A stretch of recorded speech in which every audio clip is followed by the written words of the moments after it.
Carboxylic acids, flipped learning clip. Okay, so the properties of carboxylic acids are due to the presence of the functional group COOH. Now, can you spot an error? If you want to stop the clip, can you please do so? Here's a hint for those of you that haven't quite got it yet.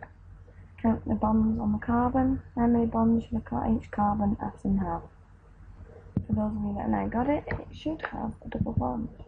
And this is methanoic acid. This is the simplest form of carboxylic acid. So, you're required to recognise carboxylic acids by their names or formula. The main three you need to know are methanoic acid, ethanoic acid and propanoic acid.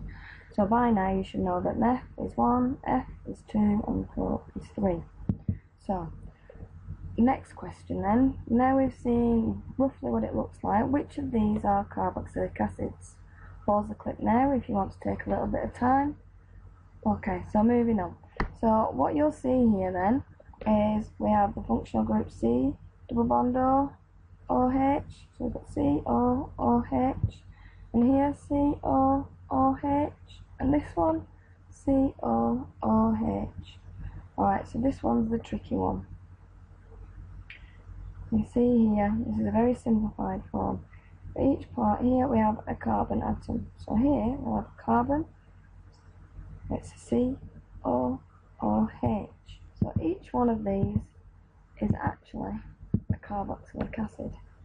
Now, my question to you is, can you name them? If we just have a quick look at how we name them. So we've already looked at methanoic acid. So have a quick go at this, have a pause of the clip and see how you get on. Okay, so 2 carbons is ethanoic acid, 3 carbons propanoic acid, 4 carbons butanoic acid, and 5 pentanoic acid.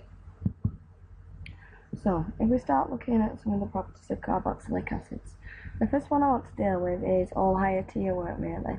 So, carboxylic acids dissolve in water to produce an acidic solution. All acids dissolve in water basically. So if we put some universal indicator in it, we'd expect it to be acidic, so we'd expect it to be the red, orange, yellow colours. Alright, but here's the thing, here's what makes it higher tier in our understanding. Ethanoic is this weak acid and it only partially dissociates into ions. Okay, so if we look at ethanoic acid and we split it down, you can see that it breaks off into hydrogen ions. Okay, carboxylic acids do not ionize completely when dissolved in water, so are weak acids. In that case, we'd expect them to have a high pH, so between like 4, 5, 6. A strong acid is one that will completely dissociate, completely split up into ions. So a really good example is hydrochloric acid. You can see in this example here that it's totally split up.